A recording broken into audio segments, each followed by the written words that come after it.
이날은 여호와께서 정하신 것이라. 이날에 우리가 즐거워하고 기뻐하리로다. 여호와여 구하옵나니 이제 구원하소서. 여호와여 우리가 구하옵나니 이제 형통하게 하소서. 이스라엘아 들으라. 우리 하나님 여호와는 오직 유일한 여호와이시니 너는 마음을 다하고 뜻을 다하고 힘을 다하여 내 하나님 여호와를 사랑하라. 아멘.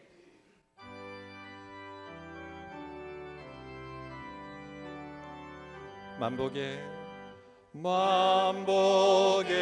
근원 하나님, 온 백성 찬송 드리고 저 천사여 찬송하세. 찬송 성부 성자 성령. 만복의 근원, 만복의 근원 하나님, 온 백성 찬송 드리고 저 천사여 찬송하세.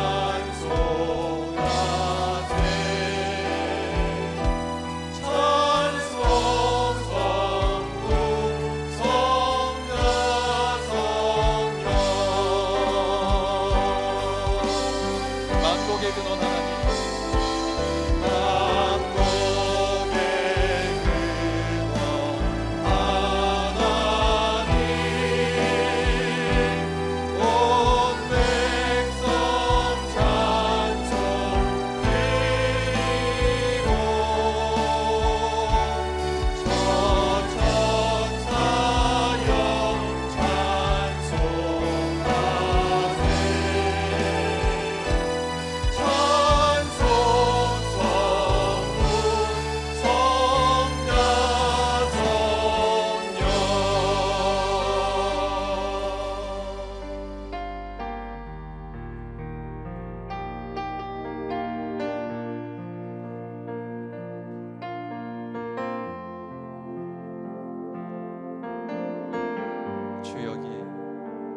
주여기 운행하시네. 나 경배해. 주 경배해. 주여기 역사하시네. 나 경배해. 주 경배해. 주리 만만지네. 주 경배해. 주 경배해. 주리 치유하시네. 나 경배해. 주 경배해. 큰 길을 만드시는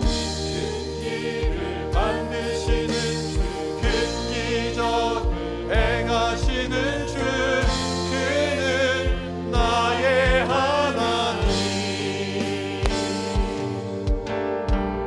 약속을 지키시는 주, 어둠 속을 밝히시는 주, 그는 나의 하나님. 주리 새롭게 하네. 나 경배해. 주 경배해. 주리 회복시키네. 나 경배해. 주 경배해. 주리 새롭게 하네. 주리 새롭게 하네. 나 경배해. 주 경배해. 주 경배해. 우리를 회복시키고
이 세상의 창조주 되시며 만유의 주가 되시는 하나님 아버지, 무더운 여름 날씨에도 저희의 건강을 지켜주시고 이제는 시원한 바람이 부는 계절을 허락하여 주시니 감사합니다.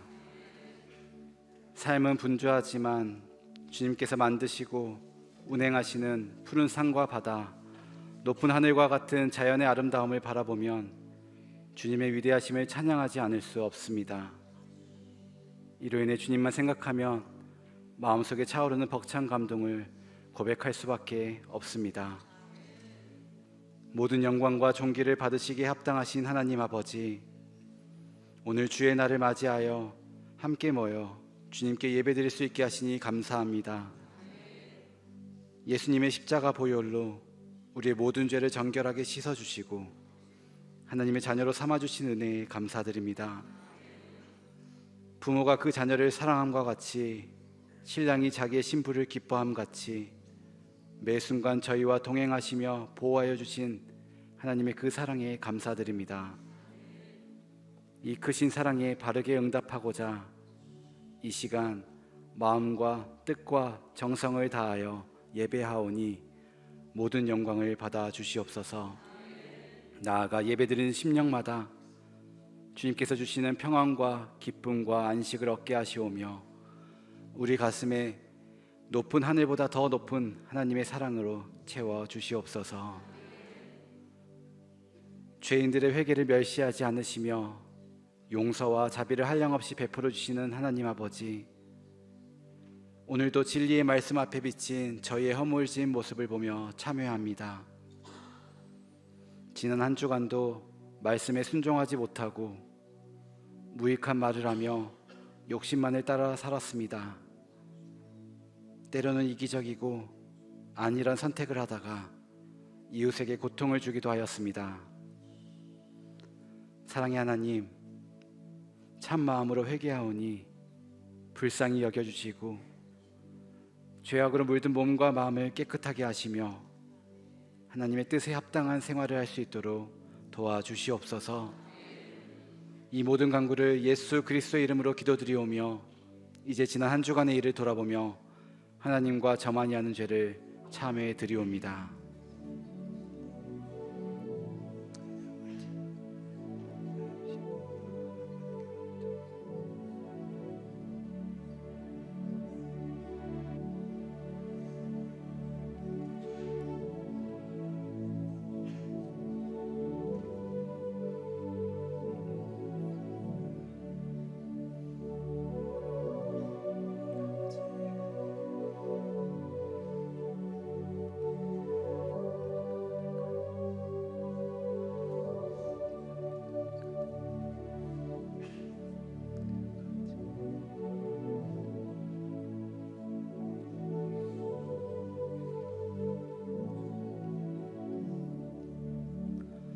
산들이 떠나며 언덕들은 옮겨질지라도 나의 자비는 내게서 떠나지 아니하며 나의 화평의 언약은 흔들리지 아니하리라.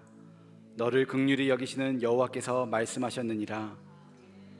그러므로 이제 그리스도 예수 안에 있는 자에게는 결코 정죄함이 없나니 이는 그리스도 예수 안에 있는 생명의 성령의 법이 죄와 사망의 법에서 너를 해방하였습니다. 아멘. 나는 전능하신 아버지 하나님, 천지의 창조주를 믿습니다. 나는 그의 유일하신 아들 우리 주 예수 그리스도를 믿습니다.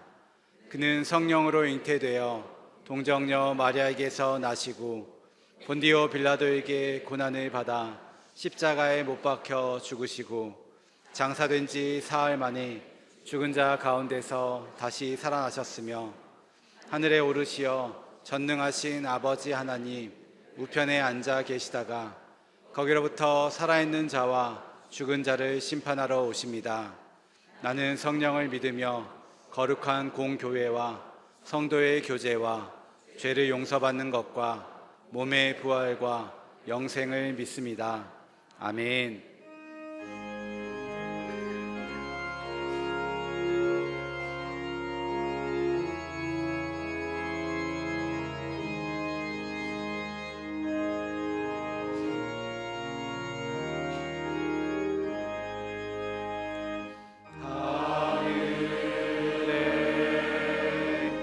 계신 우리 아버지 이름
만군의 여호와 전능의 하나님 아버지, 천지의 대주제사가 되시는 아버지 하나님께 존귀와 영광과 찬양을 올려드립니다. 온 천하 만물이 창조주 하나님을 높이며 노래하듯 우리 믿음의 백성들도 아버지 하나님을 높여드리는데 최선을 다하게 하여 주시옵소서. 지난 한 주간의 삶을 돌아오며 반성과 청찰을 통하여 더 나은 한 주일을 준비하는 거룩한 주의 날이 되게 하여 주시옵소서. 지금 현재의 모습 그대로 아버지 앞에 머리 숙이는 성도들을 위로하여 주옵소서. 다양한 모습과 다양한 환경 속에서 아버지의 뜻에 순종하며 러브가 러브 피플을 실천하게 하옵소서. 주어진 그 자리가 나의 선교지요 나의 일터임을 잊지 않게 하여 주시옵소서. 사랑의 하나님 아버지, 지난 7월 초에 우리 교회는 김 목사님을 후임 담임 목사로 결정하고 기도한 대로 9월 초부터 동사 목회를 진행하게 하심에 감사를 드립니다. 지금까지 교회를 사랑하시며 39년을 지켜오시다가 정년퇴임을 앞두고 있습니다. 후임 목사님과의 4개월여 동안의 기간 동안 우리 교회의 기조와 정체성들을 잘 이어가게 하여 주시옵소서. 엘리사가 엘리야를 스승으로 섬기며 끝까지 따르고 순종하는 가운데 엘리야가 이행하였던 능력들을 갑절이나 부여받아 능력의 선지자로서의 소임을 다하였던 것처럼 우리 교회의 목표를 세우고 달려왔던 그 기조들을 잘 유지하고 성장시키는 목사님 되게 하여 주시옵소서. 그리하여 교회의 가치를 높이게 하여 주옵소서. 습관을 따라 기도하며 진행하여 온 말씀 길을 따라 걷는 즐거움도 경험하게 하여 주시옵소서. 은혜의 하나님 아버지, 우리 교회의 하반기 사역들이 더욱 활성화되기를 원합니다. 무더웠던 여름이 지나고 서늘한 가을 바람이 불어오는 계절에 많은 사역들이 기획되고 준비되었습니다. 1:1 사역자반, 예배 중보를 위한 일일 세미나, 항전 직분자 수련회, 하반기 시니어 학교, 목요 전도팀, 한일 소식반, 엄마랑 아기 학교 등 다양한 사역들이 하나님의 은혜 가운데 결실을 맺게 하여 주시옵소서. 각 사역팀의 팀원들이 자신의 역할들을 충실하게 이행하게 하여 주시옵소서. 그리하여 주어진 역할들이 아버지의 사랑을 덧입어서 기쁨으로 예스를 외치며 참여하게 하여 주시옵소서. 모든 일을 준비하며 기도를 앞세우며 하나님 아버지의 뜻에 순종하게 하여 주시옵소서. 권능의 하나님 아버지, 우리들에게 말씀의 꿀을 먹여주시는 담임 목사님 강건하게 하시며 능력의 장중에 붙들어 주시옵소서. 살아계신 하나님의 말씀을 대언하실 때에 그 말씀의 권능을 더하셔서 선포되는 말씀이 살아 역사하는 운동력을 갖게 하여 주시옵소서. 이 말씀을 듣는 시간이 병든 자들에게는 치료의 시간이 되며 마음의 상처를 가지고 있는 이들에게는 위로의 말씀이 되게 하여 주셔서 사람을 살리고 세우는 역사들을 이루게 하여 주옵소서. 또한 이 말씀이 명선의 성도들이 한 주일을 살아내는 원동력이 되게 하여 주시옵소서. 찬양받으시기에 합당하신 아버지 하나님께 마음과 정성을 모아 찬양을 올려드립니다. 이 시간 올려드리는 찬양을 통하여서도 위로와 힘을 얻게 하여 주시옵소서. 찬양대원들의 삶에도 새로운 경험과 은혜들이 있게 하셔서 활력이 넘치는 샬롬 찬양대가 되게 하여 주시옵소서. 오늘도 전국 방방곡곡에서 하나님을 찬양하며 예배드리는 교회들을 축복하여 주시옵소서. 강단에서 선포되는 아버지의 말씀과 나라와 민족을 위한 기도와 안정된 국정과 장차 이루어질 위대한 대한민국을 위한 기도에 응답하시며 아버지의 뜻에 합당한 대로 우무화를 이루는 대한민국이 되게 하여 주시옵소서. 언제나 살아계셔서 우리와 함께 하시는 우리 구주 예수 그리스도의 이름으로 기도합니다. 아멘.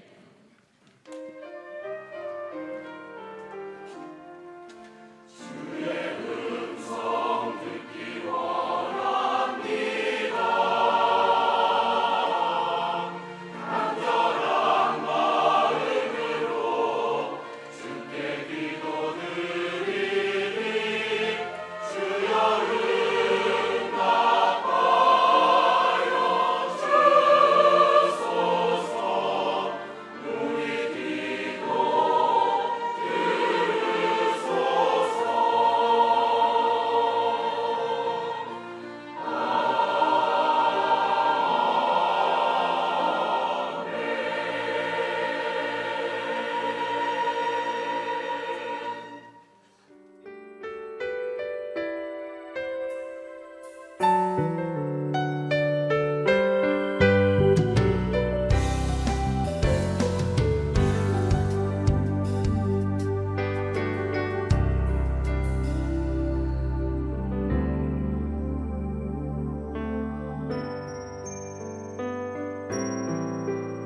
샬롬. 한 주간도 주님의 말씀 가운데 평안하셨습니까? 이번 주부터 하반기 사역들이 많이 개강하는 것들이 있습니다. 주보를 참고하셔서 관심 있는 것들 꼭 참여하셔서 많은 은혜 누리시기 바랍니다. 9월호 길벗 있습니다. 거리의 천사들을 후원하는 책자인데 많은 관심과 사랑으로 함께 동참해 주시면 감사하겠습니다. 이 시간 샬롬 찬양대 찬양으로 하나님께 영광 올려드리겠습니다.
새롭죠.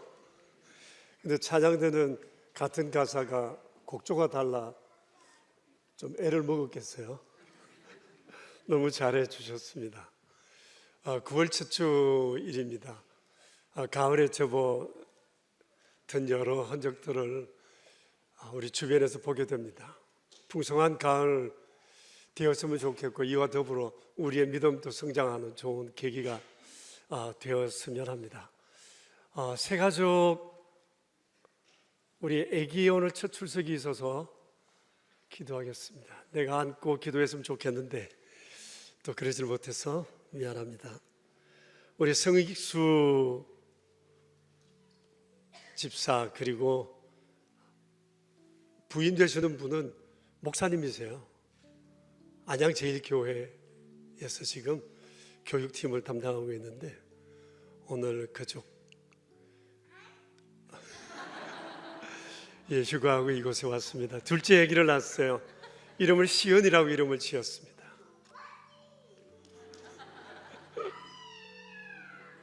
다 해라, 네가 다 해라.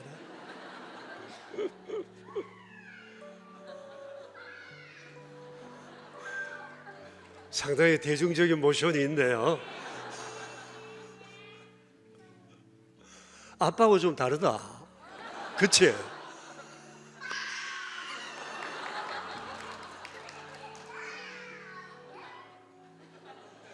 됐다, 이제 그만하자. 기도드리자. 제가 기도하겠습니다. 하나님 아버지, 우리 성익수 집사와 박한나 목사님 가정에 둘째 아기 시은이가 오늘 첫 출석을 하고 온 교우들 함께 기뻐하며 기도하게 하시니 감사합니다.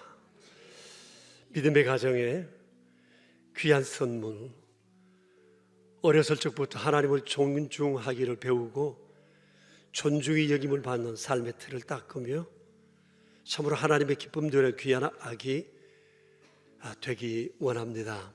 우리 교회가 이 아이의 고향이 되게 해주시고 하나님과 사람 앞에 은총과 귀중히 여김을 받게 하여 주시옵소서. 아름다운 가정, 우리가 사랑하는 삶의 처소에서 언제나 주의 영광을 드러낼 수 있도록 인도하시옵고 특별히 시연이 큰 믿음, 건강, 유쾌한 성품, 가는 곳마다 주의 영광의 빛 드러내는 귀한 아기 되게 하옵소서. 우리의 구세주 예수 그리스도 이름으로 기도합니다. 아멘. 축하해요. 교회에서 준비한 작은 선물이 있는데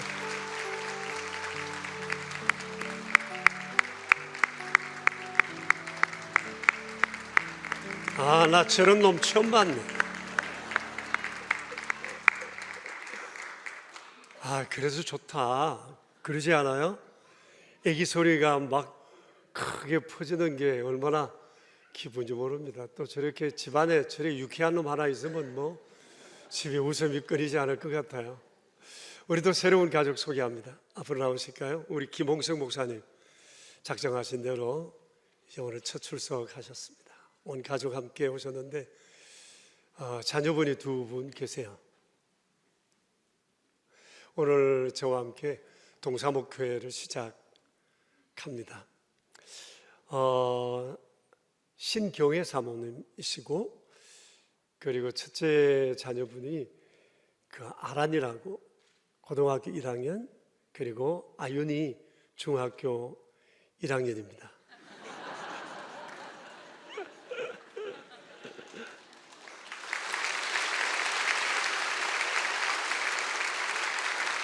네, 여러분 감사합니다. 교회에서 이렇게 꽃다발을 준비를 했는데요. 받아주시겠어요?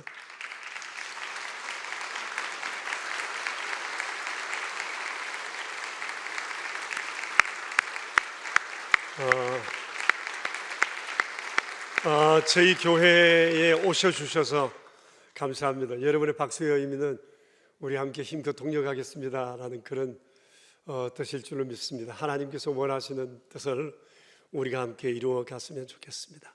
한 번 더 교우들을 향해 온 마음 다해 정중히 인사드리겠습니다. 인사.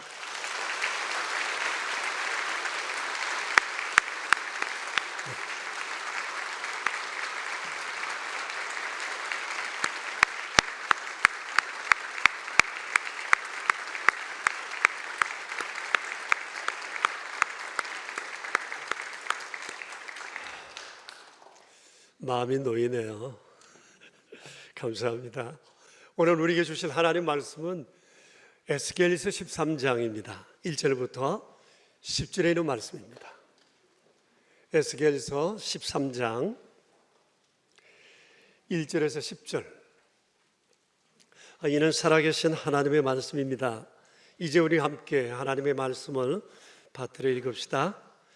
여호와의 말씀이 내게 임하여 이르시되 인자야 너는 이스라엘에 예언하는 선지자들에게 경고하여 예언하되 자기 마음대로 예언하는 자에게 말하기를 너희는 여호와의 말씀을 들어라. 주 여호와의 말씀에 본 것이 없이 자기 심령을 따라 예언하는 어리석은 선지자에게 화가 있을진저 이스라엘아 너희의 선지자들은 황무지에 있는 여우 같으니라. 너희 선지자들이 성 무너진 곳에 올라가지도 아니하였으며 이스라엘 족속을 위하여 여호와의 날에 전쟁에서 견디게 하려고 성벽을 수축하지도 아니하였느니라. 여호와께서 말씀하셨다고 하는 자들이 허탄한 것과 거짓된 점괘를 보며 사람들에게 그 말이 확실히 이루어지기를 바라게 하거니와 그들은 여호와가 보낸 자가 아니라 너희가 말하기는 여호와의 말씀이라 하여도 내가 말한 것이 아닌즉 어찌 허탄한 묵시를 보며 거짓된 점괘를 말한 것이 아니냐. 그러므로 주 여호와께서 이같이 말씀하셨느니라. 너희가 허탄한 것을 말하며 거짓된 것을 보았은즉 내가 너희를 치리라. 주 여호와의 말씀이니라. 그 선지자들이 허탄한 묵시를 보며 거짓 것을 점쳤으니 내 백성의 공회에 들어오지 못하게 하며 이스라엘 족속의 호적에도 기록되지 못하게 하며 이스라엘 땅에도 들어가지 못하게 하리니 너희가 나를 여호와인 줄 알리라. 이렇게 칠 것은 그들이 내 백성을 유혹하여 평강이 없으나 평강이 있다 함이라. 어떤 사람이 담을 쌓을 때에 그들이 회치를 하는도다. 아멘. 에스겔은 유다 왕국의 격변기에 활동했던 선지자입니다. 나라가 멸망하기 11년 전에 바벨론의 포로가 되어갔고 포로가 된 지 5년쯤 후에 그발 강가에서 선지자로 소명을 받았습니다. 그러니까 그의 주된 사역은 바벨론에 포로되어 가 있는 절망에 빠진 그 백성들을 위로하는 것이었습니다. 하나님의 때가 되면 우리는 다시 예루살렘으로 돌아가게 될 것이다 라는 것이었어요. 이와 관련한 대표적인 환상이 있는데 그것이 37장에 나오는 골짜기에 있는 마른 뼈들이 다시 살아나 여호와의 군대로 일어서는 환상이었습니다. 여러분이 얼마나 소망스러운 주의 말씀인지 모릅니다. 생각해 보세요. 이제 다 끝난 줄 알았어요. 이제 자자손손 거대한 바벨론의 포로로만 살아갈 줄 알았어요. 그런데 하나님께서 에스겔을 통해 말씀하십니다. 끝이 아니다. 다시 시작한다. 다시 돌아간다. 내가 너희와 함께 하리라. 절망 속에 빠져있는 피통에 잠긴 그 백성을 향해 하나님께서 이렇게 그들을 위로해 주셨습니다. 이와 함께 에스겔을 통해 하나님께서 당부하신 것이 있었는데 너희가 이렇게 된 것은 너희의 죄로 말미암은 것이니 철저하게 회개하고 그리고 마음을 온전히 하나님께로 돌이켜야 한다는 것이었어요.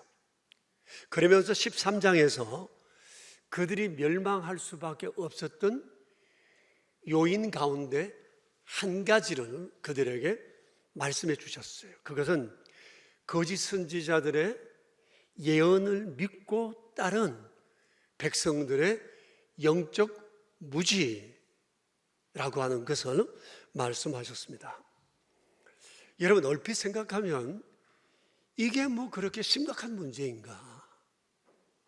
이게 국가의 운명을 좌우할 만큼 큰 문제인가는 생각을 하게 됩니다. 왜냐하면 우리 주변에도 거짓말이 무성하고 밥 먹듯이 거짓말하는 사람들이 있고 또 사람들이 그 거짓말에 속아 넘어가는 현상들을 많이 보기 때문에 이 거짓 선지자들이 예언하고 그것을 믿고 따랐다고 해서 이게 나라가 멸망할 만큼 큰일인가 싶은데 아니요. 하나님께서는 이것을 아주 엄중하게 다루셨다는 겁니다. 사실 국가가 위기에 빠지거나 멸망하게 되면 대부분은 그 요인을 외적인 데 두기가 쉬워요. 예를 들어서 기후변화로 인해서 재앙이 임했다거나 그로 인해서 재해나 한재, 그리고 물 부족, 식량 자원의 고갈 이런 것들이나 그리고 경제적으로 약화되었거나 그리고 정치적으로 많이 혼동이 있다거나 그리고 국방력이 약화되어서 멸망할 수밖에 없다거나 또 때로는 빈부격차가 너무 심해서 그 안에 갈등과 분쟁으로 인해서 내분이 일어난다거나 이런 것들을 가지고 우리는 흔히 국가의 위기, 국가의 멸망의 조짐이라고 말하게 됩니다. 그런데 성경에서는 국가 멸망의 요인을 이것과는 전혀 다르게 설명하고 있습니다. 왜 국가가 멸망하는가? 그것은 영적인 것과 이에 따르는 윤리적인 태도 때문이라는 것입니다. 즉 우상숭배, 불의와 불법, 그리고 불순종, 또 잔인함과 긍휼함이 없는 태도에 대해 말씀하고 계세요. 이것을 우리가 구약 성경을 쭉 묵상하면서 하나님 말씀하셨습니다. 이것은 이스라엘과 유다에 국한되는 문제일 뿐만 아니라 그 주변에 있는 크고 작은 수많은 나라, 심지어 아수르와 바벨론 그 외의 여러 제국들의 운명을 가르는 매우 중요한 요인이라는 것을 말씀하셨습니다. 자, 그렇다고 볼 때 우리 하나님은 어제나 오늘이나 영원토록 동일하신 분이십니다. 그렇다면 하나님의 역사 통치 섭리도 그때나 지금이나 별반 다르지 않다는 것을 우리는 받아들이게 됩니다. 그렇다면 지금도 하나님의 역사 섭리는 2000 수백 년 전에 있었던 그러한 방법으로 여전히 역사를 통치하지 않을까라는 생각입니다.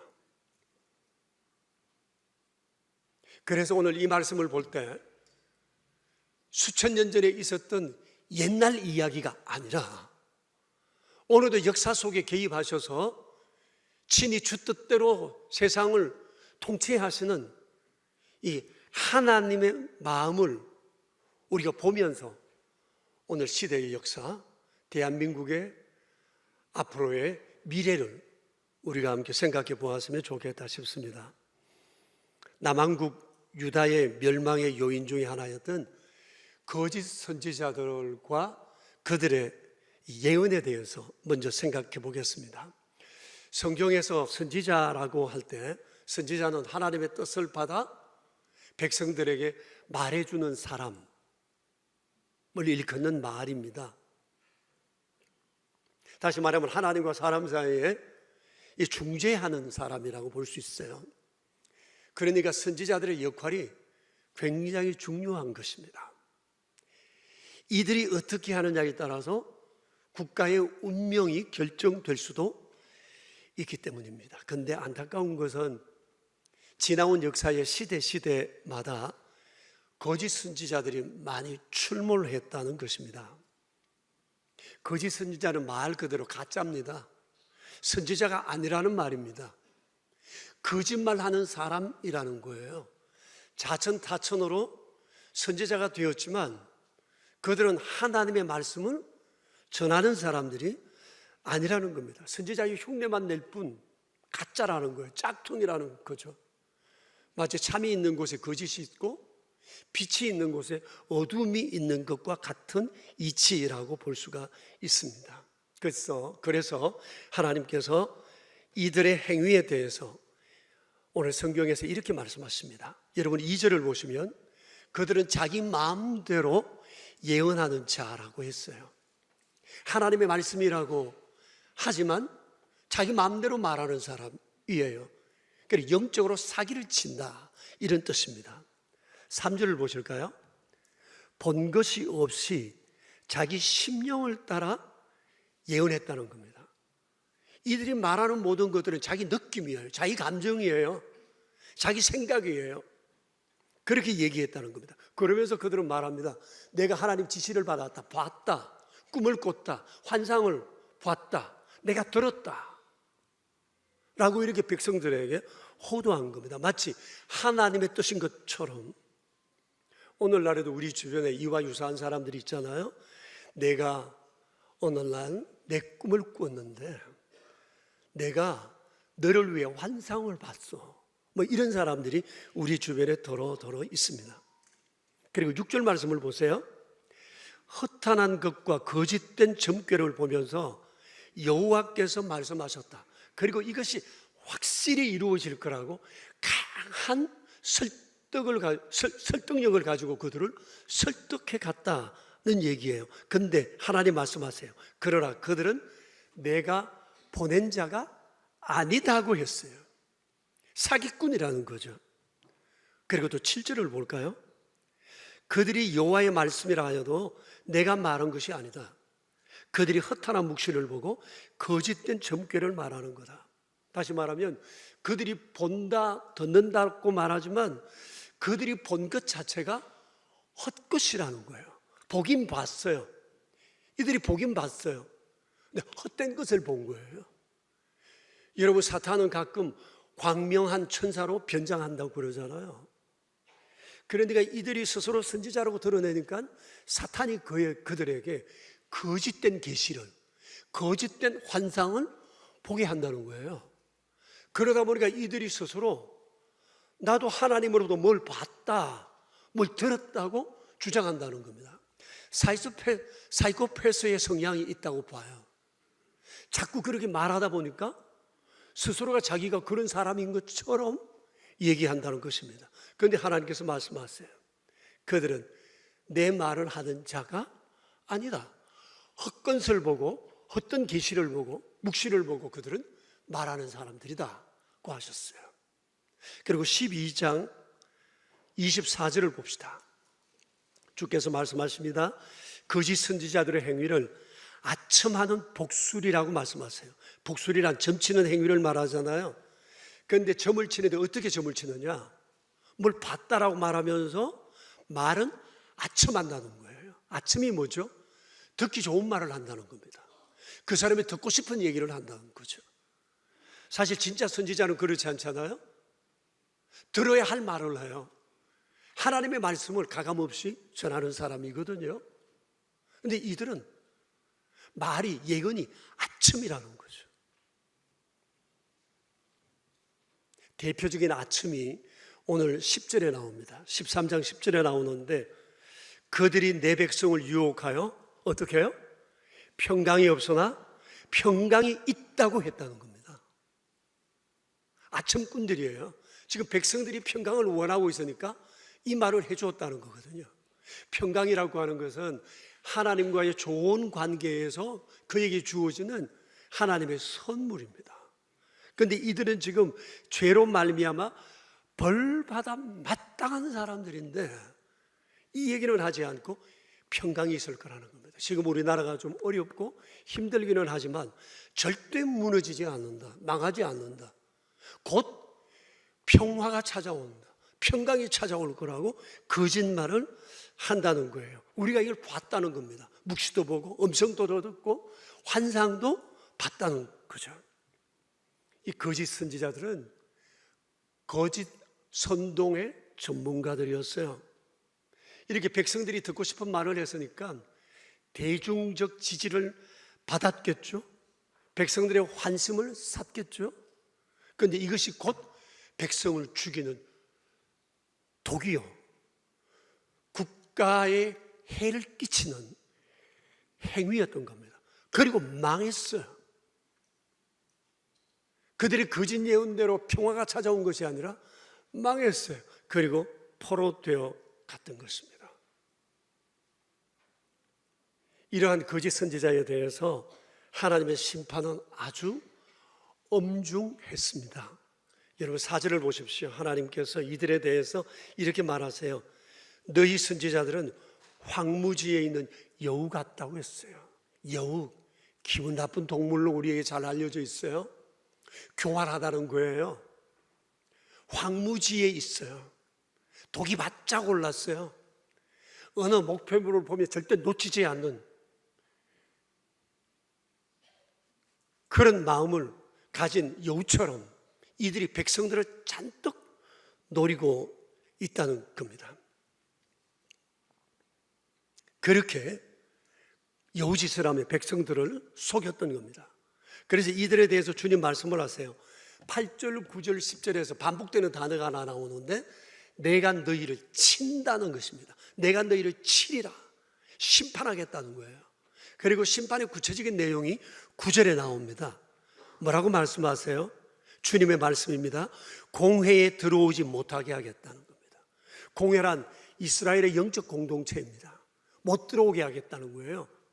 불신자로 취급해버리겠다는 겁니다. 그 다음 보십시오. 이스라엘의 호적에 기록되지 못하게 하겠다고 했어요. 이스라엘에서 이름을 지워버리겠다는 겁니다. 이름을 파내겠다는 거예요. 이스라엘 백성으로서 아웃시키겠다는 거예요. 그리고 그 다음 보십시오. 장차 예루살렘으로 돌아올 때가 오는데 이 명단에 이들은 기록되지 못한다 하셨어요. 그러니까 거짓 선지자들은 영영 멸망해요. 돌이킬 수가 없어요.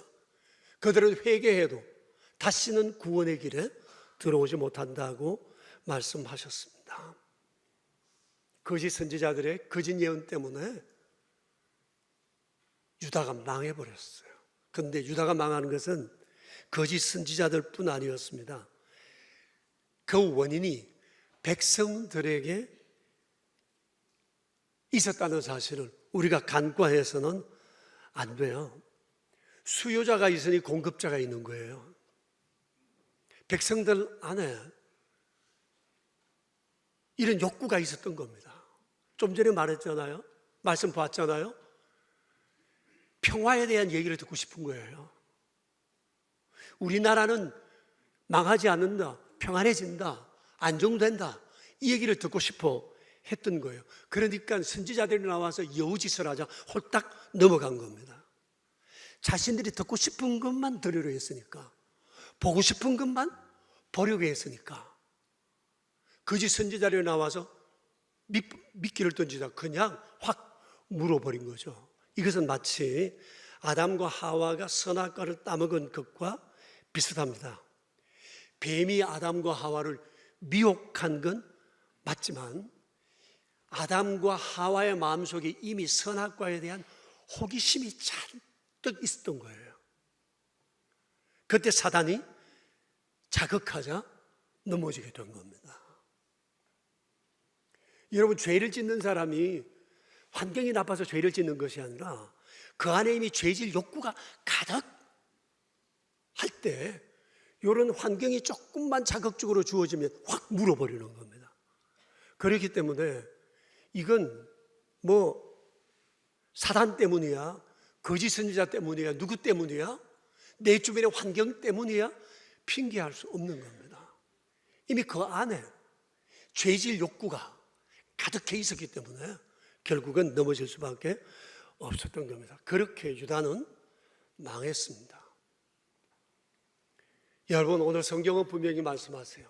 이 백성들의 멸망 요인은 외적인 것에서 온 것이 아니라 영적인 것에서 비롯됐다는 겁니다. 이것은 오늘날도 별반 다르지 않습니다. 역사의 주관자는 하나님이시고 하나님은 역사 통치에 하나님의 기준을 가지고 세상 모든 역사를 다스리시기 때문에 눈에 보이지 않을 뿐 역사의 배후엔 하나님이 친히 계셔서 이 일을 행하신다는 것입니다. 그러므로 오늘 우리는 이 말씀을 절대 간과해서는 안 된다는 거죠. 왜냐하면 역사 속에 있었던 모든 시대마다 거짓 선지자들이 있었고 지금도 이 거짓 선지자들이 거짓된 메시지로 사람들을 현혹하고 있기 때문입니다. 그들이 누굴까요? 몇몇 예를 들겠습니다. 첫째는 이단입니다. 이단들입니다. 이들은 하나님을 대적하고 진리를 왜곡하는 전문가들이에요. 구약 성경에 거짓 선지자가 있었다면 신약 성경에는 이들을 거짓 선생이라고 얘기합니다. 그리고 이단이라고 말씀하고 있습니다. 이들은 교묘하게 교회에 들어와 성도들을 흔들어 놓았습니다. 신약 성경에 기록된 이유가 왜인지 아세요? 이단으로부터 성도들을 보호하기 위해서였어요. 진리를 가르치기 위해서였어요. 3세기 때 사도신경이 제정이 됐는데 사도신경을 만든 이유도 이단 때문이었어요.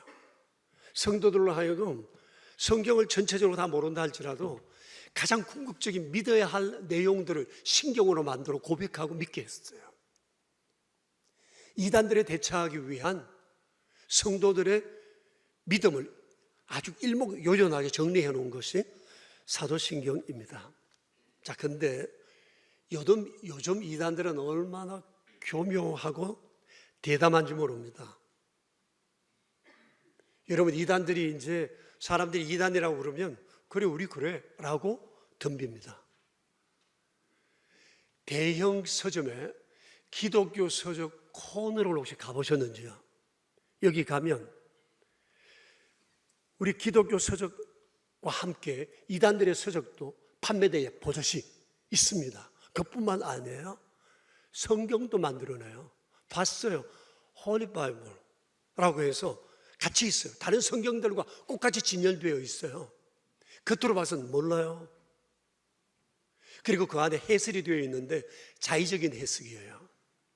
그래서 성경을 좀 아시는 분들이나 저희들이 보면 아, 이거 이단에서 만들어낸 책이구나 는 생각을 하지만 일반 성도님들 보시면 그냥 확 넘어가요. 왜냐하면 표지 좋죠?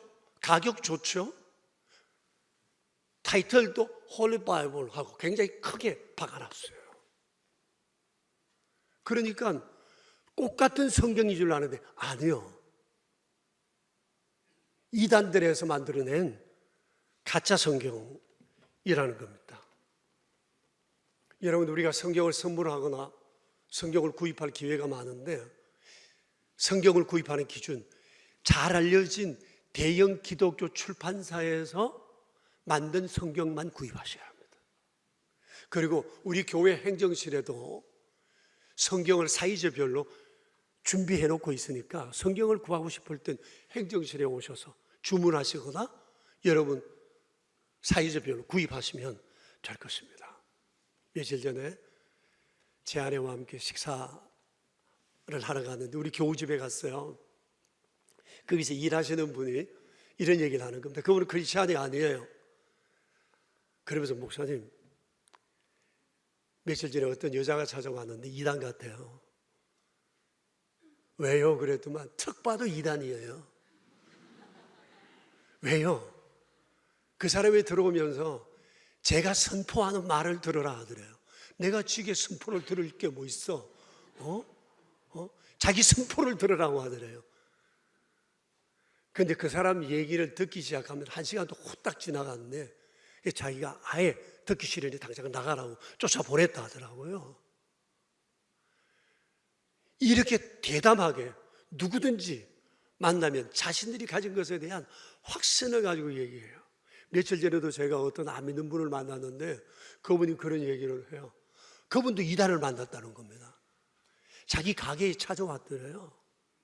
자기 손님이라서 뭐라고 얘기는 못했지만 목사님 분명 그거 이단이에요.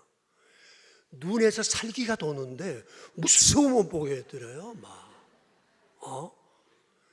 그러면서 거기서 나온 성경이라고 한 건 주고 갔대. 또 그것이 아니라 USB까지 주고 갔는데 보니까 100쪽이나 되더랍니다. 저 이런 사람 많이 봐서 읽지는 않아요. 그런 말씀을 하세요. 그래서 제가 제게 달라고 그랬어요. 근데 저도 안 읽어요. 세상에 읽을 책이 얼마나 많은데 제가 그거 보고 있겠어요? 여러분, 이단에서 나온 것은 CD든 책이든 유튜브 방송이든지 절대 보시면 안 돼요. 괜히 이단에 대해서 좀 알고 싶다고 해서 볼 필요 없어요. 이단을 감별하는 분들이 잘 준비하고 있으니까 그분들 말만 들으면 돼요.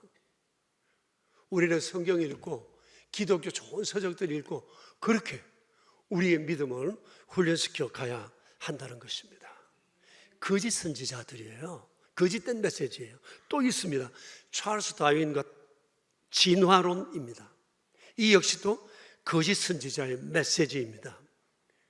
아시는 바와 같이 진화론은 170년 전에 이렇게 주장되어진 얘기입니다. 그런데 지금도 활기를 치고 있고 수많은 사람들이 진화론을 신봉하고 있습니다. 아시잖아요. 그들이 하는 말들, 오늘날 눈에 보이는 것은 작은 물질에서 점진적으로 조금씩 천천히 변화되고 진화되어 오늘의 형태를 갖추었고 이것도 또 어떻게 진화되어져 갈지 모른다고 생각을 합니다.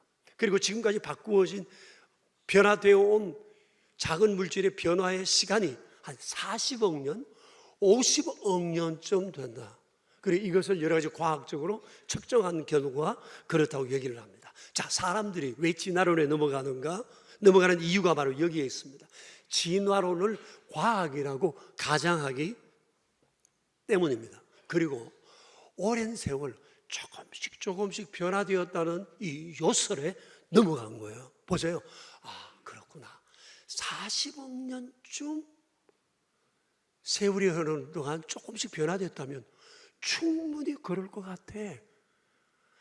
합리적 의심을 하지 않고 아주 합리적으로 받아들이게 되는 겁니다. 그러면서 진화론은 과학적이고 창조론은 기독교의 교리적 믿음이다. 꼭 결론을 내리는 겁니다. 여러 해 전에 우리 집사님의 자녀가 학교에서 중간고사를 쳤는데 집에 오자마자 막 책가방을 확 던져버려가지고 기분 나쁘다며 얘기를 하더랍니다. 그 아이의 얘기입니다. 어떻게 하라는 거야? 중간고사에 진화론에 대해서 나왔는데 뭐라고 써야 되는 거야? 분명히 하나님께서 창조하셨다고 했는데 진화론에 대해서 써야 되니까 기분 나빠서 시험도 안 보고 그냥 던지고 나왔다 그러더라고요. 이거 된 놈 아닙니까, 여러분? 이거 된 놈이잖아요. 그래가지고 아버지가 그랬답니다. 예, 그래도 그렇지. 시험 칠 땐 진화론으로 쓰고 그냥 믿음은 그 창조론으로 믿으면 안 되겠냐? 현문우답입니다. 여러분, 진화론에 절대 속아서는 안 됩니다. 마치 다 검증된 사실처럼 얘기하지만, 그리고 과학의 형식을 빌려서 말하는 것처럼 하지만 이건 하나의 자기들의 주장에 불과해요. 170여 년이 흘렀지만 진화되었다는 증거는 아직까지 단 한 건도 찾지는 못했어요. 이게 미신이에요, 미신. 예? 자기 주장일 뿐이에요. 진화론의 증거가 단 하나도 없다는 거예요. 추측할 뿐이에요. 그래서 진화론자들이 말하는 변명이 하나 있는데 비약이라는 단어입니다. 비약. 비약이 뭐예요? 우리도 모르는 사이에 껑충 뛰어 새로운 변화를 이루었다는 겁니다. 이건 과학이 이를 포기하는 거예요. 과학은 그런 것이 아니잖아요. 과학에는 비약이 없어요. 철저한 논증과 논리가 있을 뿐이죠. 진화론은 과학이 아닙니다. 자기가 믿고 싶은 대로 믿는 미신일 뿐이에요. 지난달 나왔던 국제선교신문, 우리 교회들 이렇게 재어놓고 교우들 가져가서 보게 하는데 그 책에 다윈을 법정에 세우다라고 하는 이 책이 소개된 것을 보고 제가 구입해서 읽어보았습니다. 법학자이신 김학석 박사님이 이 책을 쓰셨어요. 이분은 법학 박사시고 대학에서 법과 대학장으로 학생들을 가르치신 분이세요. 어떻게 법학자가 이런 것을 썼는지 몰라요. 이분이 교회 교인이고 아마 집사님이신지 장로님이신지 모르겠는데 너무너무 분하고 이대로 있어서 안 되겠다 싶어서 나라도 뭔가 글을 써야 되겠다 하는 생각을 가지고 신문에 기고했던 것을 모아서 책으로 펴내셨어요.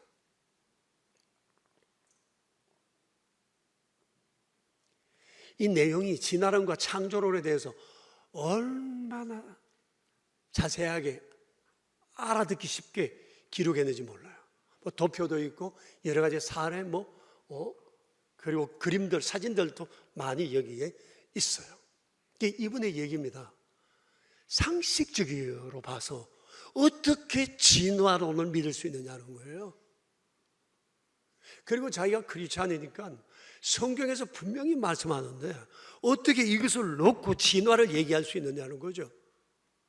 진화론이 대세다 보니까 교회에서도 얘기를 하지를 않고 어물쩡하게 넘어가서 또 새로운 유실론적 진화론을 만들어내고 이러니까 너무 속이 상해서 자기가 책을 펴냈다고 얘기를 하더라고요. 제가 이 책을 보면서 저를 비롯해서 우리 교우들이 이 책의 내용을 잘 알고 우리에게 질문하는 자들에게 대처했으면 좋겠다 싶어요. 아까 그 아버지처럼 진화론 공부하고 그죠, 창조론 믿어 라고 하면 안 되잖아요. 애들이 물어도 대답을 해야 되고 안 믿는 사람 물어도 대답해 줘야 되지 않겠어요? 밖에 이 책을 좀 구입해서 갖다 놨으니까 여러분 나가실 때 꼭 구입하시고 책 모자라면 서점에 주문해서라도 보았으면 좋겠습니다. 아마 큰 도움이 되시리라고 생각해요. 진화론은 거짓 선지자들의 거짓된 메시지입니다. 그리고 이 시대 또 다른 선지자가 거짓 선지자가 있는데 칼 막스와 공산주의입니다. 여러분 칼 막스의 공산주의의 이론의 바탕이 된 것이 진화론입니다. 좀 전에 말씀하신 것처럼 작은 것이 여러 가지 경로를 통해서 적자생존을 통하여서 오늘의 이 형태를 이룬 것처럼 물질이 그렇게 되어진 것처럼 역사도 그랬다는 것입니다. 역사도 진화의 과정으로 변화되어 온 것이지 하나님의 섭리가 아니라는 것입니다. 하나님의 경륜이 아니라는 거예요. 인간의 치열한 투쟁과 약육강식과 적자생존을 통해서 힘센 놈이 결국은 역사를 쥐고 흔드는 그런 결과를 가져오게 됐다는 겁니다. 그래서 칼 막스는 말합니다. 역사의 중심은 하나님이 아니라 사람이라는 거죠. 이런 바탕에서 만들어진 것이 인민민주주의라는 공산주의입니다. 겉으로 보기에는 그럴듯해요. 그러나 틀렸다는 것을 역사는 증명하고 있잖아요. 동구권이 무너지고 러시아, 중국 그리고 북한 체제의 실패를 통해서 우리는 이를 보고 있습니다. 또 다른 거짓된 메시지가 있는데 다원주의입니다. 이들은 구원에 있어서 절대적인 신앙은 없다는 거예요. 모든 종교는 다 구원을 얻는 하나의 길이라는 거죠. 그러니까 굳이 예수님을 믿어야 할 이유가 딱히 없다는 겁니다. 모든 종교는 다 구원을 말하고 있기 때문이라는 거예요. 이게 소위 말하는 다원주의입니다. 거짓된 메시지입니다. 또 다른 거짓된 메시지 하나를 또 소개한다면 불가지론입니다. 불가지론은 하나님이 없다는 것이 아닙니다. 하나님이 하시는 일에 의문을 가지자는 거예요. 모든 것을 합리적으로 이해를 하자는 겁니다. 그리고 내가 믿고 싶은 것만 믿자는 거예요. 믿어지는 것만 받아들이자는 거예요. 지식인들에게 얼마나 이것이 설득력이 있어요. 이게 과학적인 것처럼 보이잖아요. 합리적인 것처럼 보이잖아요.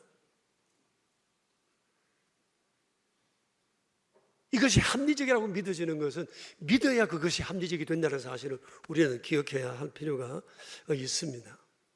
그러니 불가지론 역시도 거짓 메시지입니다. 자, 여러분 그렇다고 볼 때 결국 역사는 진리 전쟁입니다. 진리와 거짓의 싸움입니다. 예수님 말씀하셨어요. 나는 세상의 빛이니 나를 따르는 자는 어두움에 다니지 아니하고 생명의 빛을 얻으리라. 그런데 이에 반해서 세상을 허물고 사람들의 인생을 망쳐놓는 거짓된 메시지들이 지금 우리 주변에서 난무하고 있습니다. 여러분, 우리가 결정해야 합니다. 어느 편에 설 것인가. 이것이 개인과 국가와 역사의 운명을 결정하기 때문입니다. 기독교의 존재의 이유가 바로 여기에 있습니다. 여러분, 지금 우리 대한민국의 현 주소는 어떠합니까?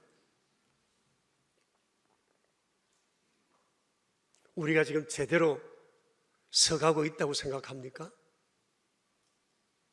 우리 사회를 지금 지배하는 메시지는 뭡니까? 그것이 참입니까? 거짓의 메시지입니까? 이런 세상 속에서 우리는 진리를 말하는데 주저해서는 안 됩니다. 세상 사람이 기독교를 배타적이라 한다고 해도 진리는 본래 배타적입니다. 타협이 없습니다. 타협될 수가 없습니다.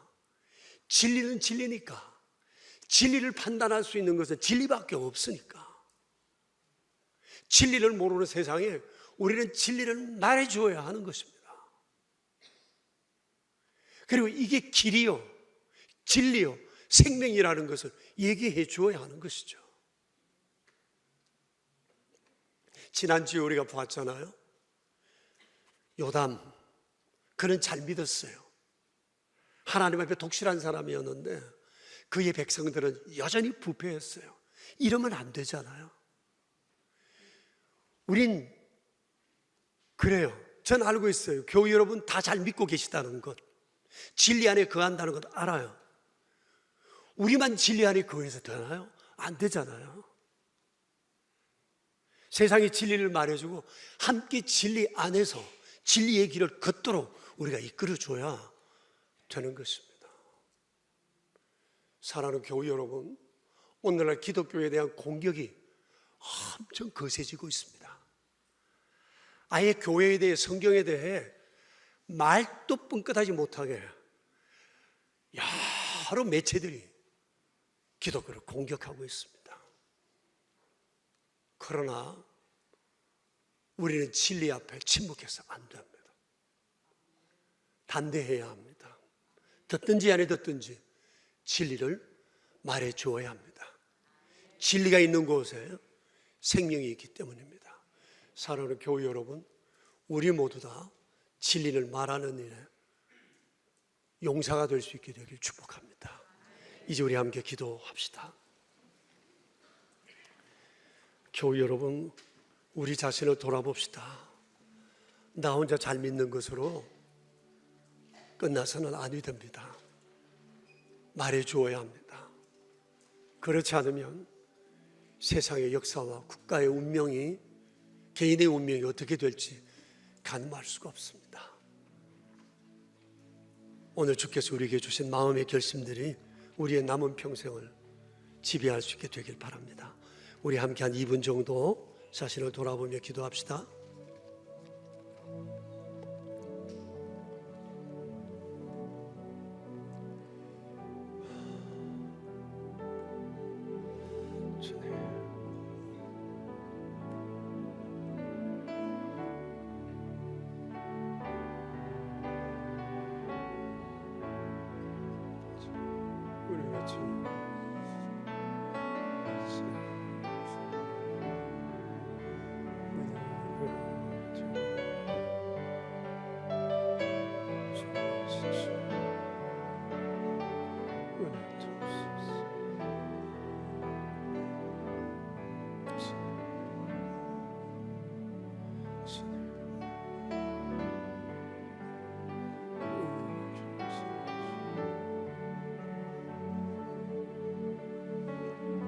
하나님 아버지, 저희를 진리 안에 거하게 하시니 감사합니다. 진리의 근본이신 하나님 아버지와 주 예수 그리스도는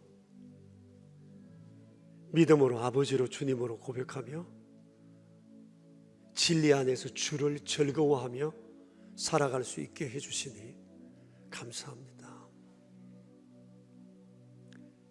성경을 통해 진리를 더 밝히 알게 하시고 진리를 따라 주께서 인간의 운명과 세상 역사를 통치하신다는 사실을 저희로 믿게 해주시니 감사합니다. 그러나 주께서 지으신 이 세상 가운데 진리를 따라 행치 못하는 사람들이 너무 많음을 보면서도 우리는 진리 앞에 침묵하며 지낸 날들이 많았습니다. 나는 믿음이 있어 충분하고 내 살아가는 것이 바쁘고 분주하여 다른 사람의 영적 생명에 대해서 우리가 미처 마음을 쓰지 못한 면들이, 허물들이 얼마나 큰지 모릅니다. 자비로우신 주여, 때를 따라 주의 사람들을 세우시고 어리석은 백성들에게 진리의 말씀으로 깨우쳐 오셨던 역사의 일들을 보면서 오늘 주께서 우리에게 원하심이 무엇인지 다시 한번 마음에 새기게 됩니다. 주여, 남은 삶 동안 진리를 따라 행하며 진리를 말하며 진리로 사람을 살리고 세우는 저희 명선 가족들 다 되게 하옵소서. 우리의 구세주 예수 그리스도 이름으로 기도합니다. 아멘. 이제 우리 함께 일어나셔서 586장으로 하나님을 찬양합시다. 옆 사람들과 우리 함께 샬롬으로 인사 나눌까요? 샬롬, 샬롬, 샬롬.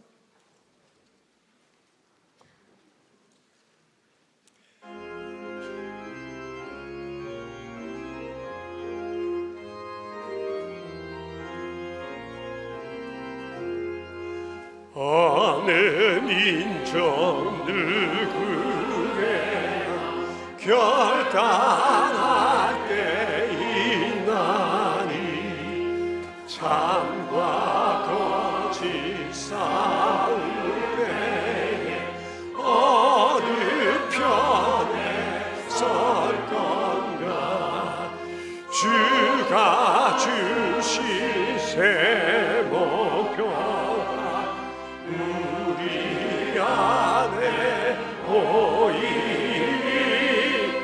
빛과 어둠 사이에서 선택하며 살리라. 고상하고 아름답다 진리 위원에 서는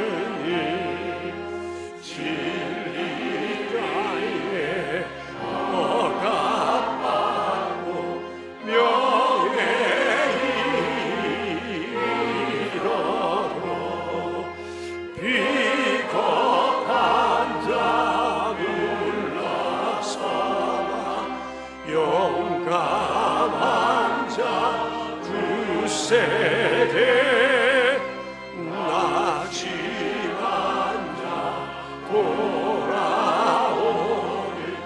그날까지 서리라. 순교자의 빛을 따라 주의 쫓아서 십자가를 등에 지고 암만 향해 가리라. 새 시대를 새 사명을 우리에게 주나니 진리 따라 사는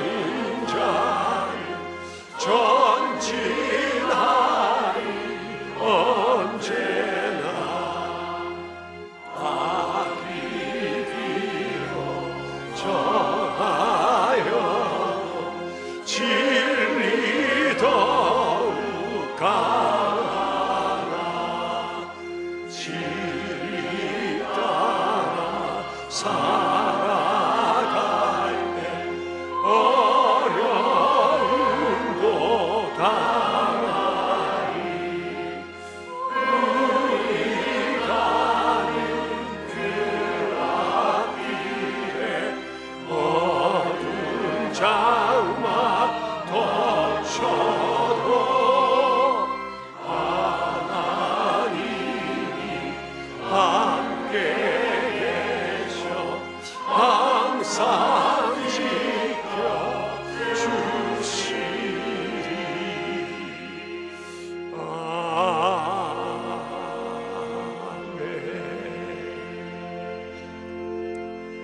하나님 아버지, 오늘 아침에도 진리의 말씀을 통해 저희를 진리 위에 굳게 세워주시니 감사합니다.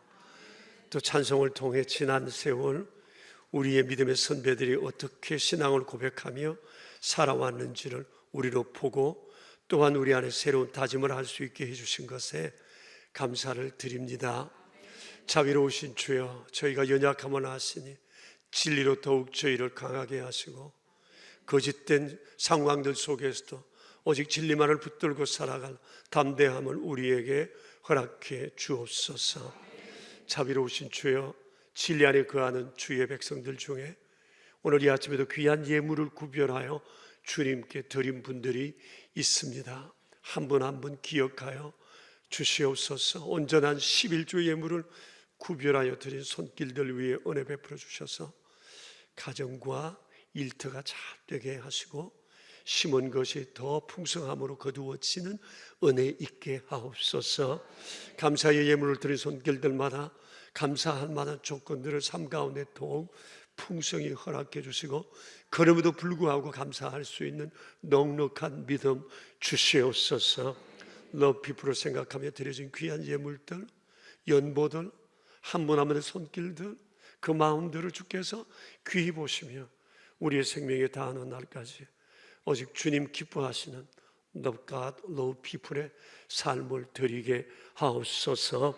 우리의 구세주 예수 그리스도 이름으로 기도드리오며 이제는 우리의 왕 되신 생명의 빛이신 주 예수 그리스도의 은혜와 만복의 근원이 되시는 하나님 아버지의 그 크신 사랑하심과 저희 안에 계셔서 저희를 날마다 진리의 길로 이끄시는 성령님의 교통하심이 모인 저희 무리들과 명선의 모든 가족들과 주님의 몸 되신 교회 위에 이제로부터 영원히 함께 계시옵기를 간절히 축원하옵나이다. 아멘.